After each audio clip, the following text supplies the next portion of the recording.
12해를 혈루증으로 앓아온 한 여자가 있어 많은 의사에게 많은 괴로움을 받았고 가진 것도 다 허비하였으되 아무 효험이 없고 도리어 더 중하여졌던 차에 예수의 소문을 듣고 무리 가운데 끼어 뒤로 와서 그의 옷에 손을 대니 이는 내가 그의 옷에만 손을 대어도 구원을 받으리라 생각함일러라.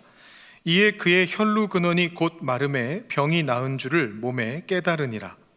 예수께서 그 능력이 자기에게서 나간 줄을 곧 스스로 아시고 무리 가운데서 돌이켜 말씀하시되 누가 내 옷에 손을 대었느냐 하시니 제자들이 여짜오되 무리가 애워싸 미는 것을 보시며 누가 내게 손을 대었느냐 물으시나이까 하되 예수께서 이 일 행한 여자를 보려고 둘러보시니 여자가 자기에게 이루어진 일을 알고 두려워하여 떨며 와서 그 앞에 엎드려 모든 사실을 여쭈니 예수께서 이르시되 딸아 내 믿음이 너를 구원하였으니 평안히 가라 내 병에서 놓여 건강할지어다. 아멘. 여러분 혹시 안전한 쪽을 좋아하십니까? 아니면 모험하는 쪽을 더 좋아하십니까? 여러분 자동차 타시면은 옆자리에 타시든 뒷자리에 타시든지 안전벨트 꼭 매십니까? 100m를 가든지 10m를 가든지 주차장에 있든지 안전벨트 꼭 매시나요? 안전한 거 좋아하십니까? 사람들은 누구나 기본적으로 안전함을 추구하는 그런 성향이 있습니다. 그래서 그런 분들도 계시대요. 비행기를 나는 안 타겠다. 왜냐하면 다른 사고가 나도 내가 좀 대처할 수 있다라고 생각이 드는데 비행기에서는 한번 사고가 나면 그냥 죽게 되니까 나는 비행기를 평생 타지 않으리라 이렇게 생각하는 그런 사람들이 있다라고 합니다. 그래서 제가 검색을 해봤습니다. 비행기를 탔다가 죽을 확률이 얼마나 될까? 다른 것과 함께 검색을 해봤는데요. 이렇게 나오더라고요. 길을 걷다가 죽을 확률, 추락해서라고 되어 있는데 뭐 넘어져서인지 어디 떨어져서인지는 모르겠습니다만 길을 걷다가 추락해서 죽을 확률 2660분의 1이다. 이 계산이 어떻게 나온 건지 사실 정확하게는 모르겠습니다. 평생 살면서 이렇게 된다는 뜻인지 잘 모르겠는데 2666분의 1이다. 번개에 맞아서 여러분 그 골프 좋아하시죠? 이 골프 치러 갔다가 딱 이렇게 들었다가 낙뢰에 맞아서 죽게 될 확률이 232만 분의 1이다. 그리고 핵 사고로 죽을 확률, 뭐 이제 원전 주변에 살다가 원전이 이렇게 폭발한다던가 뭐 이런 일들로 죽게 될 확률이 1000만 분의 1이다. 그리고 비행기 사고로 죽을 확률은 1100만 분의 1이다. 라고 그렇게 적혀 있었습니다. 그리고 더 나아가서 조금 더 보니까 길에 가다가 벌에 쏘여 죽을 확률이 1500만 분의 1이고요. 집에서 인터넷 하다가 스트레스로 죽을 확률이 3500만 분의 1 정도 된다고 합니다. 그러니까 사실 우리가 안전을 제 아무리 추구하려고 한들 안전할 수는 없다라는 것이죠. 어디 안 나가고 그냥 집에 딱 틀어박혀 가지고 하늘이 무너질 수도 있어 기우를 가지고 그 안에 있다 할지라도 죽음으로부터 떠날 수는 없다라는 것입니다. 그래도 우리가 아무래도 눈에 보이는 위험, 내가 피할 수 있다라고 생각하는 위험들은 좀 피하고 싶어집니다. 그래서 모험을 추구하지 않고 어떻게든 안전한 삶을 살고자 하는 것입니다. 제가 참 좋아하는 인용구가 있는데 여러분들께도 한 번쯤 소개해 드렸던 것 같은데요. 중세시대의 철학자이자 신학자인 토머스 아퀴나스가 이런 유명한 말을 했습니다. 배의 목적이 오직 안전이었다면 그 배는 영원히 항구를 떠나지 않았을 것이다. 배의 목표가 그 안에 들어와 있는 사람들을 그냥 안전하게 지켜내는 게 목표라면 바다로 나갈 수 없다는 뜻이죠. 그냥 항구 안에 박혀 있어야 된다는 것입니다. 그런데 배의 목표는 사실 거기까지가 아니라 안전도 물론 필요하지만 안전하게 목적지까지 데려다 주는 것이 목표이기 때문에 그 배는 바다로 떠나는 것이죠. 그래서 우리도 사실은 안전을 추구한다라고 말하면서 어느 순간인가 모험을 추구하게 됩니다. 양쪽을 다 추구하지 않으면 문제가 생겨나기 때문입니다. 사실 여기 앉아 계신 모든 분들은 기본적으로 한 번은 모험을 하신 분들이시잖아요. 비행기는 다 한 번씩은 최소한 타보셨지 않겠습니까? 한국을 떠나오실 때, 캐나다로 오실 때. 물론 아주 옛날에 오신 분들은 비행기 아니고 배 타고 오셨을 수도 있겠습니다만 다 한 번씩은 타보셨단 말이죠. 모험을 하는 것입니다. 그런데 신앙도 마찬가지라는 것입니다. 내 신앙을 지키는 데에만 몰두하면, 그래서 남들이 공격하는 거를 그냥 피하려는 시도만 하게 되면 처음에는 내 신앙이 지켜지는 것 같습니다. 그런데 그 신앙이요, 내 안에서 단단해지다가 그게 무너지기 시작합니다. 썩기 시작합니다. 땅속에 묻어둔 것이 언젠가는 썩게 되듯이 우리의 신앙을 지키겠다고 그냥 내 안에 묻어두고만 있다면, 안전하게 있겠다고 내 안에다가만 그냥 묻어둔다면 그 신앙은 언젠가부터 썩기 시작합니다. 그래서 우리가 보다 적극적인 신앙의 자세를 가질 필요가 있습니다. 보다 적극적으로 하나님을 믿는 것입니다. 보다 적극적으로 세상으로 나가는 것입니다. 저는 그런 태도에다가 한번 이렇게 개혁이라는 이름을 붙여 보았습니다. 오늘이 종교개혁주일이거든요. 우리가 기억하는 유명한 종교개혁자들이 몇 사람 있습니다. 마르틴 루터라든가 울리히 쯔빙글이라든가 우리 장로교를 세운 장 깔뱅이라든가 영어식으로 존 칼빈이라든가 혹은 낙스라든가 이런 사람들이 있는데요. 이런 사람들이 만약에 안전을 추구해서 그냥 눌러 앉아 있었다, 그러면 사실 오늘날 우리의 신앙은 존재하지 않을 것입니다. 우리는 무수히 많은 신앙의 선배들의 신앙적 모험 때문에 존재하는 것입니다. 무엇이 중요한가를 끊임없이 외치면서 안전한 자리를 박차고 나와서 새로운 순간에 도전했던 이들이 우리의 신앙을 만들어 왔습니다. 오늘 우리는 그 신앙을 다시 한번 되새기면서 본받아 보려고 합니다. 우리 신앙의 시작 시리즈 마지막 시간인데요. 오늘 우리는 개혁의 시작, 어떻게 하면 우리의 신앙을 오늘 이 순간 다시 개혁할 것인가에 대해서 이야기를 나눠보겠습니다. 오늘 말씀 속에 한 여성이 등장하고 있습니다. 이 여성은 12년 동안을 혈루증이라고 하는 병을 앓은 사람입니다. 일단 12년 동안 병을 앓았다라는 그 자체가 굉장히 심각한 상황으로 보여지는데, 이 병은 사실 그보다 더 큰 문제를 가지고 있었습니다. 그러면 이 혈루증이라고 하는 병은 보통 우리가 혈우병으로 많이 오해합니다만 혈우병하고 조금 다른 병입니다. 혈우병은 피가 응고되지 않아서 계속 흘러나오는 그런 병인데, 여기 나오는 혈루증이라고 하는 병은 하혈하는 병입니다. 쉽게 말해서 생리가 멈추지 않는 그런 병입니다. 근데 오늘 우리가 보통 이 말씀을 읽을 때 혈루증이 12년이나 되었으니까 오랜 시간 고통을 받았겠구나, 이런 쪽에 좀 주목을 합니다만 사실 이 병은 신앙적인 문제를 야기하는 그런 병이었습니다. 당시 사회 속에서. 그때 당시의 사람들은 구약의 말씀을 토대로 생리하는 기간 동안에 그 사람을 부정하게 여기는 그런 종교적인 관습 속에 있었습니다. 레위기 15장을 보시면 이런 말씀이 나오는데요. 만일 여인의 피의 유출이 그의 불결기가 아닌데도 여러 날이 간다든지 그 유출이 그의 불결기가 지나도 계속되면 그 부정을 유출하는 모든 날 동안은 그 불결한 때와 같이 부정하다. 그리고 그것이 그친 이후에 7일이 지나야만 정하게 된다라고 그렇게 말씀에 나오고 있습니다. 그러니까 하혈이 멈추지 않는 병에 걸린 이 여인은 12년 동안 내내 부정한 상태였다라는 것입니다. 여기서 부정하다라고 하는 것은 우리가 그냥 흔히 생각하는 더럽다는 것하고는 좀 다르고요, 하나님을 예배하는 자리에 나갈 수 없다라는 그런 의미입니다.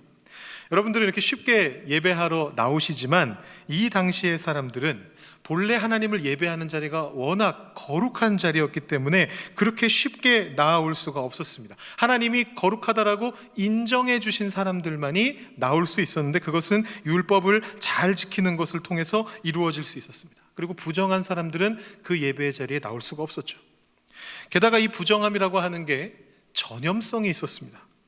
부정한 사람하고 그냥 단순히 접촉하기만 하더라도, 혹은 어떤 특정한 행동을 그 사람과 같이 하기만 하더라도 그 사람이 부정하게 바뀌게 되었습니다. 레위기 15장의 말씀 조금 더 보면은요, 이 하혈이 옮기는 부정함이라는 게 얼마나 전염성이 있는가를 잘 설명해 주고 있습니다. 여러분 글자가 작아서 잘 안 보이실 수 있는데 이 내용을 제가 간단히 요약해 드리면, 아주 쉽게 한 문장으로 요약해 드리면, 하혈하고 있는 사람 옆에 있는 모든 사람과 사물은 다 부정하다라고 보시면 되겠습니다. 앉아있는 침상도 부정하고 입고 있는 옷도 부정하고 그 모든 것들이 다 부정하다라고 그렇게 적혀 있습니다. 이 부정함이 엄청난 전파력을 가지고 이웃에게, 주변 사람에게, 주변 사물에게 전해져 가는 것입니다. 이 여인의 근처에만 있어도 모든 사람들과 사물들이 다 부정해지는 것이죠. 그래서 이 부정한 사람들은 다른 사람들에게 부정함을 옮겨가지 않게 하기 위해서 스스로 자기가 부정한 존재라고 그렇게 알리면서 살아야 했습니다.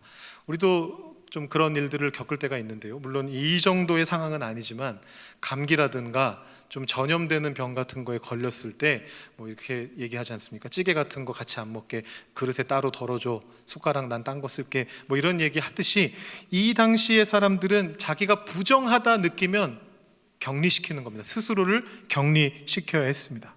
여러분 잘 아시는 영화 벤허에 보시면 그런 장면이 나오죠. 오늘 나오는 하여라는 여인하고는 좀 다른 케이스긴 합니다만, 나병에 걸려서 부정해진 사람들이 어떤 태도를 가지고 살아가는지가 굉장히 잘 나오고 있습니다. 가리고, 온몸을 가리고 사람들하고 떨어져서 있고, 혹시라도 누가 나의 주변으로 다가오려고 하면 나는 나병 환자입니다, 나는 부정합니다, 내 옆으로 오지 마십시오, 이렇게 외치면서 살아야 했습니다. 오늘 말씀 속에 나오는 여인도 분명히 그런 태도를 가지고 살아가고 있었을 겁니다. 내 주변에 누가 오지 않나 두려워하면서, 내가 만지는 모든 물건들이 더러워지지 않을까, 부정해지지 않을까 걱정하면서 그렇게 살아야 했을 것입니다. 여러분, 이 부정함이라는 게 왜 이렇게까지 강한 힘을 가지고 있는 걸까요? 그것은 하나님의 거룩하심이 우리가 살아가고 있는 인간의 세계 안에서 그만큼 귀하기 때문입니다. 우리가 새벽기도회와 말씀 묵상집을 통해서 올해 초에 레위기를 같이 살펴봤습니다. 그리고 지금은 민수기의 말씀들을 쭉 보고 있습니다. 근데 그 안에 나오는 내용 중에 현대를 살아가는 우리가 생각할 때 잘 이해하기 힘든 그런 상황들이 종종 나오고 있습니다. 우리가 한 달쯤 전에 고라와 그의 무리들의 이야기를 보지 않았습니까? 여러분, 고라가 뭘 그렇게 잘못했죠? 고라를 따르는 250명의 무리들이 향로를 들고 하나님 앞으로 나갔습니다. 우리도 하나님 앞에 거룩하게 서고 싶습니다 라는 그런 마음으로 그 향로에다 불을 담아가지고 하나님 앞으로 나아갔습니다. 근데 그 결과가 뭐였습니까? 하나님이 허락하지 않은 존재가 나왔기 때문에 제단으로부터, 하나님으로부터 여호와의 불이 나와가지고 그 사람들을 다 태워버리는 그런 일이 있었습니다. 여러분, 이게 그렇게 중요한 일일까요? 그만큼 중대한 일일까요? 여러분, 그것이 그만큼 중요한 일이라면 오늘 우리가 예배드리는 이 자리에서는 왜 그런 일이 일어나지 않습니까? 여러분, 한번 마음을 돌아보시죠. 이 자리에 계신 여러분들 단 한 분이라도 평생 한 번이라도 나는 예배 자리에 삿된 마음을 품고 나와본 적이 단 한 번도 없다, 난 언제나 하나님 앞에 거룩한 마음만 가지고 이 예배 자리에 나와왔다, 손드지 마시기 바랍니다. 괜히 또 오해가 있을 수 있기 때문에 엄지발가락을 드시기 바랍니다. 네, 없을 거라고 저는 생각합니다. 없습니다. 근데 그렇다면 우리들도 하나님의 거룩한 불에 불태워졌어야 되잖아요. 이 예배 자리에 지금 아무도 없어야 된단 말입니다. 언젠가는 우리가 모두 불타 죽었어야 된단 말입니다.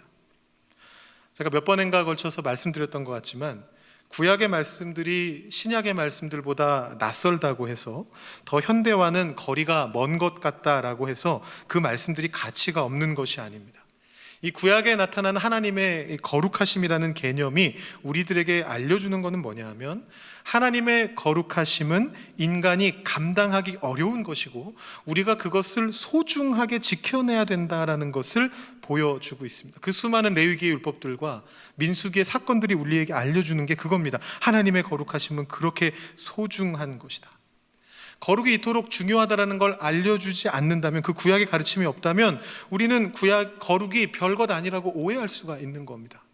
그냥 예배당에 나와서 가만히 꾸벅꾸벅 예배 드리다가 돌아가면 되는 거구나, 아무런 두려움 없이, 아무런 의심 없이 그냥 그렇게 나왔다 가면 그걸로 끝나는 거구나 라고 그렇게 생각하게 된다라는 것이죠.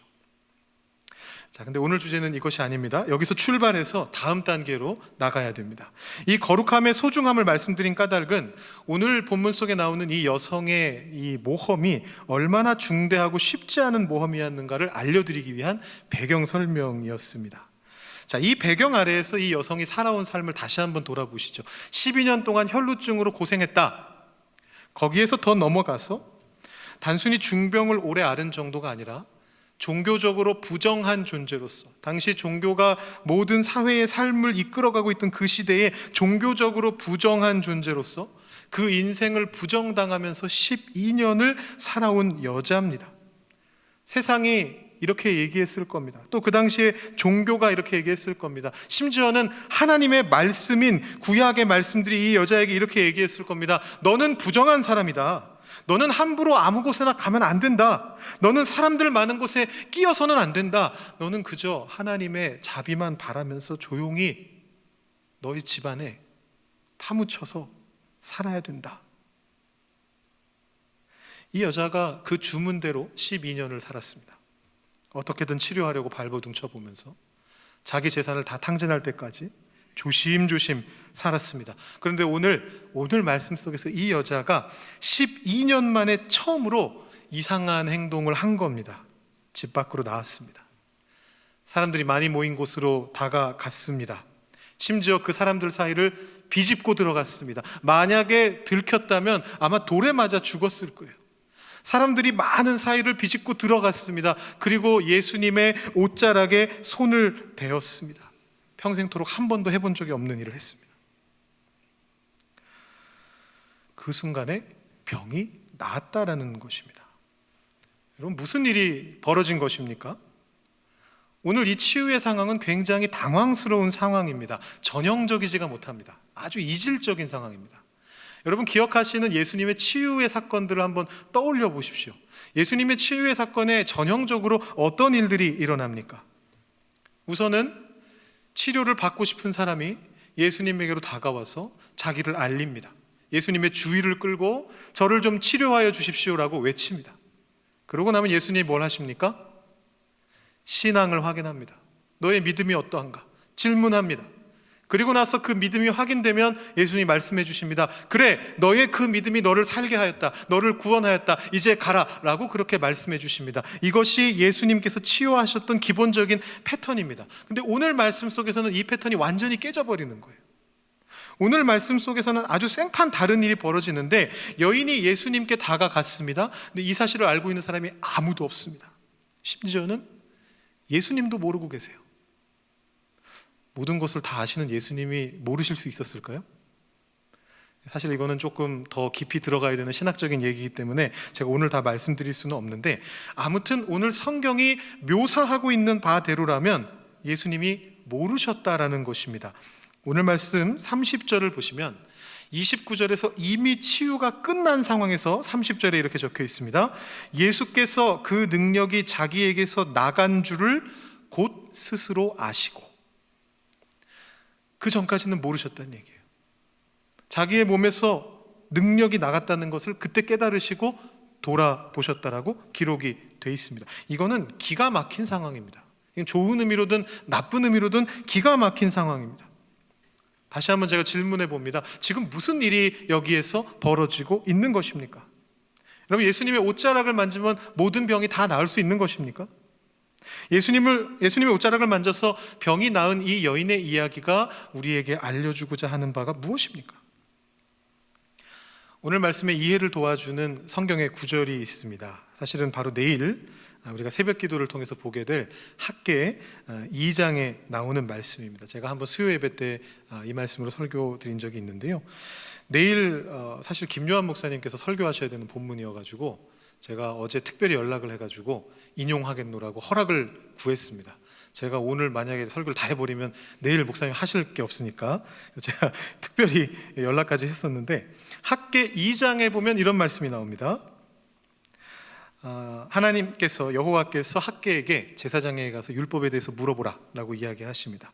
일종의 사고 실험을 하게 되는데, 이 사고 실험에 보면 뭐라고 나오느냐 하면, 사람이 옷자락에 거룩한 고기를 쌌는데 그 옷자락이 만일 떡에나 국에나 포도주에나 기름에나 다른 음식물에 닿았으면 그것이 성물이 되겠느냐, 이렇게 물어봅니다. 그랬더니 제사장이 아니다 라고 대답했습니다. 그 다음에 학개가 두 번째 사고 실험을 합니다. 시체를 만져서 부정하여진 자가 만일 그것들 가운데 하나를 만지면 그것이 부정하겠느냐? 그랬더니 제사장들이 부정할 것이다 라고 이야기를 합니다.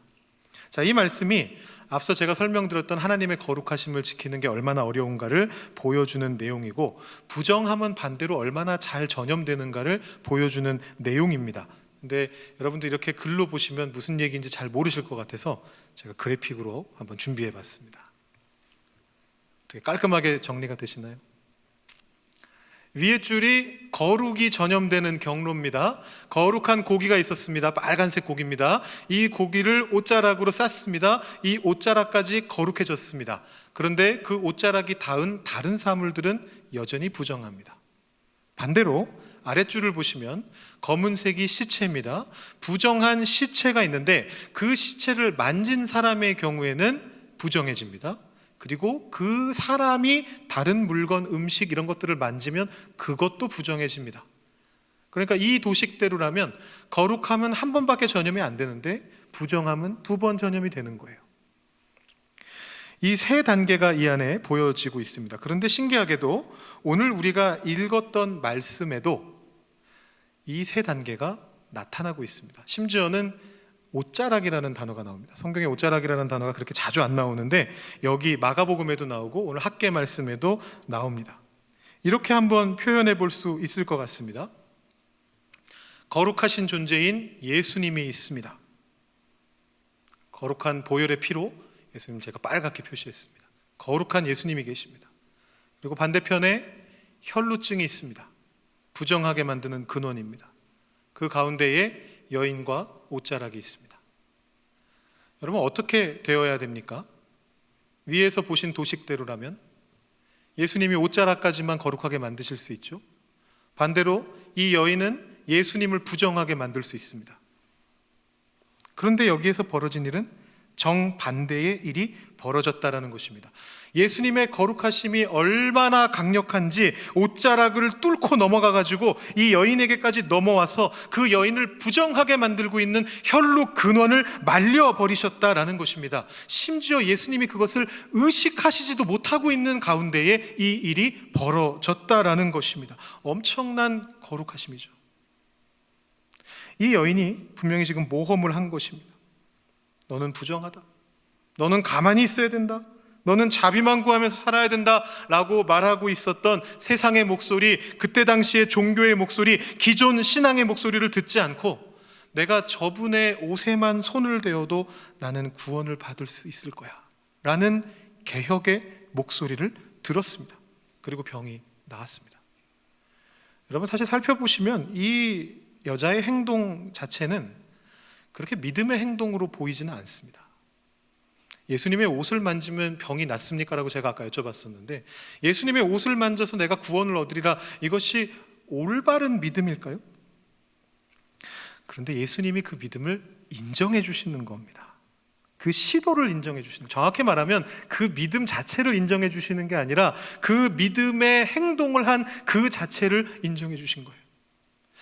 머물러 있지 않고 파묻혀 있지 않고 나온 그 자체를 예수님이 인정해 주시는 겁니다. 그래서 예수님이 뭐라고 말씀하시느냐 하면 딸아 내 믿음이 너를 구원하였으니 평안히 가라 내 병에서 놓여 건강할지어다 라고 그렇게 말씀하십니다. 유진 피터슨 목사님은 그 말씀을 메시지 성경에서 어떻게 다르게 번역하셨느냐 하면 그 속의 의미를 살려서 이렇게 번역을 합니다. 딸아 너는 믿음의 모험을 했고 이제 온전해졌다. 잘 살아라. 병이 나았으니 복되게 살아라. 혈루증에 걸렸던 여인이 했던 믿음의 모험이 이렇게 성공하게 되는 것입니다. 여러분 근데 그것이 성공할 수 있었던 것은 이 여자의 믿음이 뛰어나서가 절대로 아닙니다. 하나님이 그 모험을 온전하게 만들어 주셨기 때문입니다. 여러분 재미난 장면이 있는데요, 예수님이 이미 치료를 끝내셨잖아요. 이 여인은 옷자락 만진 즉시로 나음을 입었습니다. 그러면 예수님 그냥 그대로 예수님 갈 길 가시고 이 여인은 이 여인대로 다 나음 입었으니까 이제 정하여졌으니까 돌아가지고 다시 가서 자기 삶을 잘 살면 됩니다. 근데 예수님이 그렇게 안 하세요. 굳이 이 여성을 다시 되돌려 세우시는 겁니다. 누가 내 몸에 손을 댔다. 이리 나와라. 이 여성이 두려움에 떨면서 나왔습니다. 예배하는 자리에 두려움을 가지고 나오듯이 두려움에 떨면서 나왔습니다. 그런데 예수님이 그녀에게 하신 말씀이 뭐냐 하면 너는 복받은 존재야. 이렇게 축복의 말씀을 해주시는 거예요. 세상이 그러듯이 그 여성을 그냥 남겨두고 싶지 않으셨던 거예요.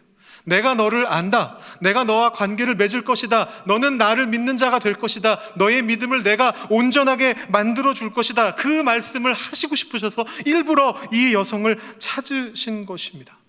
그리고 축복의 말씀을 전해 주신 것입니다. 여러분, 우리의 신앙에도 이런 모험이 필요합니다. 이런 개혁이 필요합니다. 세상이 우리를 아무리 누를지라도, 주변에 있는 어떤 존재들이 우리에게 어떤 말을 한다 할지라도, 심지어는 우리가 가지고 있는 기존의 신앙이 우리에게 너는 그냥 그렇게 평범하게 살다 가면 돼 라고 말할 때라도, 그때에도 우리 안에 꿈틀거림이 있어야 된다라는 것입니다. 그냥 머뭇거리지 않고, 그냥 숨어 있지 않고 우리의 신앙을 당당히 드러내면서 나아가는 것입니다. 나는 하나님의 사랑받는 자녀라는 것을 인정하면서 나아가는 것입니다. 하나님이 우리에게 복 주실 거라는 것을 믿으면서 나아가는 것입니다. 여러분, 당당한 크리스천이 되십시오. 더 적극적으로 도전하시는 크리스천이 되십시오. 여러분들을 비웃는 사람들이 있다면 그 앞에서 우리의 신앙이 얼마나 예수님께 맞닿아 있는지를 보여주십시오. 여러분의 믿음은 온전하지 않을지라도 예수님께서 여러분을 그냥 내버려 두지 않으실 겁니다. 여러분이 있는 그 자리에서, 여러분의 삶의 자리에서 여러분을 불러내셔서 여러분에게 축복하시고 온전하게 만들어 주실 것입니다. 그 예수님을 믿으면서 세상 속으로 당당하게 나아가시는 여러분들 되시기를 주님의 이름으로 축원합니다. 기도하시겠습니다. 이 시간 우리 함께 기도하실 때 오늘은 좀 통성으로 같이 기도하면 좋겠습니다. 오늘 말씀 생각하시면서 우리가 안주하는 신앙에 머무는 것이 아니라 우리의 새로운 신앙을 계속해서 추구하면서 예수님이 우리를 온전케 만드시는 것을 경험하면서 세상 속으로 당당하게 나아갈 수 있는 저희들 되게 해 주십시오. 우리의 신앙을 매 순간 새롭게 만드는 그 개혁을 우리 안에 시작하여 주시옵소서. 우리 이렇게 간절하게 기도하시겠습니다.